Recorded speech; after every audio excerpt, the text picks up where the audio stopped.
नमस्ते, जय हिंद। वक्त है सुबह का और आप देख रहे हैं भेजो न्यूज। खबरों को जानेंगे आगे विस्तार से, उससे पहले जान लेते हैं आज की हेडलाइंस। देश को मिली पहली महिला आदिवासी राष्ट्रपति, द्रौपदी मुर्मू ने ली राष्ट्रपति पद की शपथ। एम्स की रिपोर्ट से बड़ी पार्थ चटर्जी की मुश्किलें, कहा अस्पताल में भर्ती की जरूरत नहीं। वोटर आईडी कार्ड से जुड़ेगा आधार कार्ड, 1 अगस्त से शुरू होगी मुहिम, महाराष्ट्र होगा पहला राज्य। अब विदेशी धरती में भी गूंजेगा हर हर महादेव, लंदन में विराजेंगे बाबा विश्वनाथ। पार्थ चटर्जी की गिरफ्तारी पर सीएम ममता बनर्जी बोली, दोषी है तो उन्हें जरूर मिले सजा। रामनाथ कोविंद की विदाई पर महबूबा मुफ्ती का हमला, कहा गलत परंपरा बना गए, संविधान को कई बार कुचला। द्रौपदी मुर्मू के राष्ट्रपति बनने पर शी जिनपिंग ने दी बधाई, कहा भारत संग मतभेदों का सही से हो समाधान। कांग्रेस के 4 सांसद पूरे सत्र के लिए हुए निलंबित, लोकसभा में किया था हंगामा। अब रामविलास पासवान के पुराने बंगले पर रहेंगे रामनाथ कोविंद। विचाराधीन कैदियों की विदाई के मामले में यूपी सरकार को फटकार, सुप्रीम कोर्ट ने मांगा 853 का ब्यौरा। एम्स की रिपोर्ट से बड़ी पार्थ चटर्जी की मुश्किलें, कहा अस्पताल में भर्ती की जरूरत नहीं। जी हां, एम्स की रिपोर्ट ने पार्थ चटर्जी की मुश्किलें बढ़ा दी हैं। डॉक्टरों ने उन्हें पूरी तरह स्वस्थ बताया है और कहा कि उन्हें अस्पताल में भर्ती की कोई अब जरूरत नहीं है। उन्हें ईडी ने स्कूल सेवा आयोग घोटाले में गिरफ्तार किया था। सेहत बिगड़ने की बात कहने पर उन्हें अस्पताल ले जाया गया था। खबर है कि ईडी को इस मामले में कई अहम सुराग मिले हैं, कई और लोगों की गिरफ्तारी भी हो सकती है। वोटर आईडी कार्ड से जुड़ेगा आधार कार्ड, 1 अगस्त से शुरू होगी मुहिम, महाराष्ट्र होगा पहला राज्य। जी हां, महाराष्ट्र में वोटर आईडी कार्ड को आधार कार्ड से 1 अगस्त से जोड़ा जाएगा। ऐसा मतदाताओं की पहचान स्थापित करने और मतदाता लिस्ट में प्रविष्टियों के प्रमाणीकरण के लिए किया जा रहा है। तो उधर सुप्रीम कोर्ट ने वोटर आईडी कार्ड को आधार कार्ड से जोड़ने के प्रावधान संबंधी चुनाव कानून संशोधन अधिनियम को चुनौती देने वाले कांग्रेस नेता रणदीप सिंह सुरजेवाला हाईकोर्ट जाने को कहा है। देश को मिली पहली महिला आदिवासी राष्ट्रपति, द्रौपदी मुर्मू ने ली राष्ट्रपति पद की शपथ। जी हां, द्रौपदी मुर्मू ने देश की 15वीं राष्ट्रपति के रूप में शपथ ली है। Chief justice of India NV Raman ने उन्हें देश के सर्वोच्च संवैधानिक पद की शपथ दिलाई। सुबह 10:15 बजे द्रौपदी मुर्मू संसद भवन के सेंट्रल हॉल पहुंची और राष्ट्रपति पद की शपथ ली। उन्हें 21 तोपों की सलामी दी गई। इस मौके पर ओडिशा से 64 खास मेहमान भी मौजूद रहे।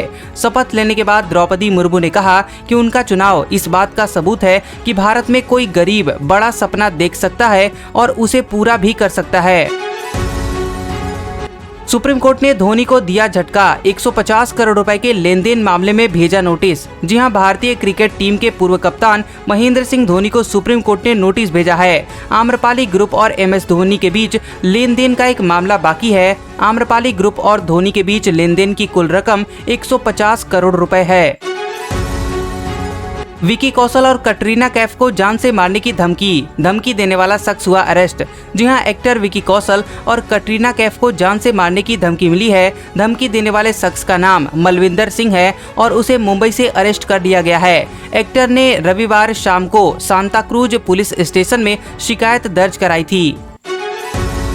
अब विदेशी धरती में भी गूंजेगा हर हर महादेव, लंदन में विराजेंगे बाबा विश्वनाथ। जी हां, अब लंदन में भी वाराणसी के श्री काशी विश्वनाथ मंदिर के तर्ज पर बाबा श्री काशी विश्वनाथ का मंदिर बनाया गया है। इस मंदिर में 2 दिनों के बाद शिवलिंग की स्थापना की जाएगी। नर्मदा से लाए गए इस शिवलिंग का वजन 25 किलोग्राम है। लंदन में स्थापना से पहले शिवलिंग की विशेष पूजा अर्चना की गई।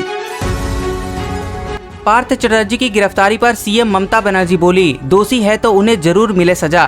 जी हां, पश्चिम बंगाल की मुख्यमंत्री ममता बनर्जी ने अपने कैबिनेट मंत्री पार्थ चटर्जी की गिरफ्तारी को लेकर पहली बार प्रतिक्रिया दी है। उन्होंने कहा कि मैं भ्रष्टाचार का समर्थन नहीं करती हूं। अगर किसी को दोषी पाया जाता है तो उसे दंडित किया जाना चाहिए, लेकिन मैं मेरे खिलाफ चलाए जा रहे दुर्भावनापूर्ण अभियान की निंदा करती हूँ।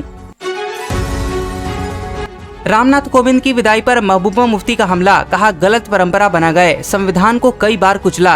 जी हां, राष्ट्रपति के पद से हटते ही रामनाथ कोविंद पर पीडीपी के चीफ महबूबा मुफ्ती ने निशाना साधा है और कहा कि रामनाथ कोविंद ने बीजेपी के एजेंडे को पूरा किया है। उन्होंने ट्वीट करते हुए लिखा, चाहे आर्टिकल 370 की बात हो, नागरिकता कानून हो या फिर अल्पसंख्यकों या दलितों को निशाना बनाना हो, रामनाथ कोविंद ने हमेशा ही भारतीय संविधान के नाम पर बीजेपी के राजनीतिक एजेंडे को पूरा किया।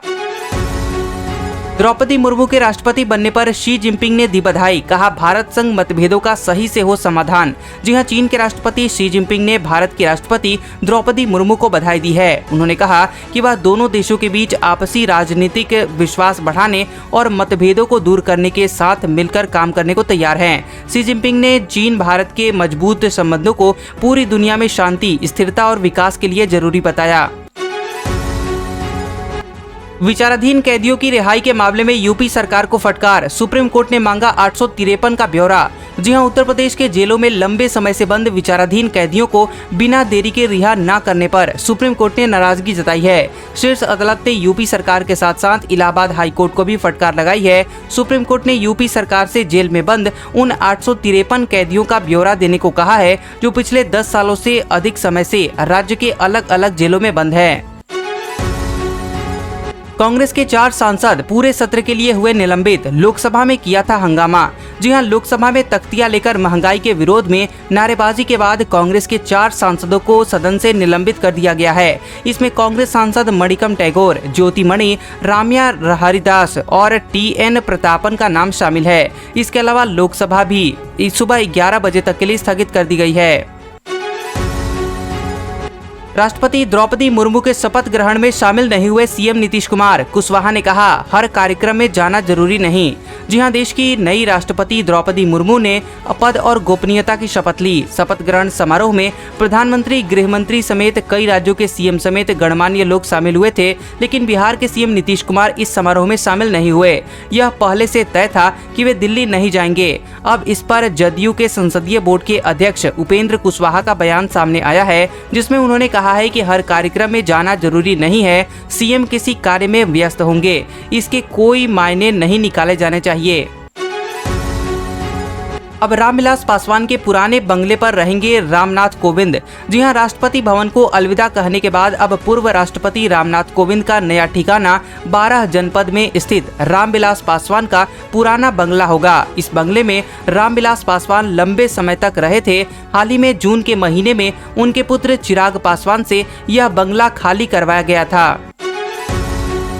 अब जान लेते हैं कुछ काम की खबरें। उत्तर प्रदेश सरकार ने सूबे के बिजली उपभोक्ताओं को बड़ी राहत दी है। योगी सरकार ने अब शहरी घरेलू बिजली उपभोक्ताओं के लिए 7 रुपए प्रति यूनिट के स्लैब को खत्म कर दिया है। इसके साथ ही ग्रामीण उपभोक्ताओं के लिए 6 रुपए वाले अधिकतम स्लैब को भी समाप्त कर दिया गया है। बिजली की दरों में इस कटौती का फायदा उत्तर प्रदेश के 2.9 करोड़ घरेलू उपभोक्ताओं को मिलेगा।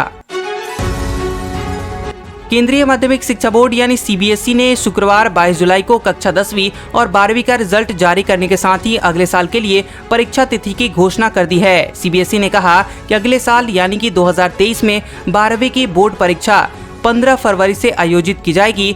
ऐसे में अब अगली बार हर वर्ष के लिए सामान्य तौर पर परीक्षा शुरू होकर मार्च के अंत तक खत्म हो सकती है, जैसा कि देश में कोरोना वायरस के प्रकोप के पहले तक होती रहती है। अब जान लेते हैं आज का मौसम समाचार। दिल्ली NCR में आज कई जगहों पर बादल छाए हुए हैं। मौसम विभाग की माने तो आज दोपहर तक कई इलाकों में बादल बरस सकते हैं। दिन का अधिकतम तापमान 36 डिग्री जबकि न्यूनतम तापमान 25 डिग्री सेल्सियस रहने की संभावना है। तो वहीं मध्य प्रदेश में मूसलाधार बारिश के आसार है। मौसम विभाग ने 8 जिलों में ऑरेंज अलर्ट जारी किया है। हिमाचल प्रदेश में भी कई इलाकों में ये अलर्ट जारी किया गया है। यहाँ जाने का प्लान बना रहे सैलानियों के लिए आम खबर यह है कि 26 जुलाई के बाद सूबे में बारिश के आसार बढ़ सकते हैं।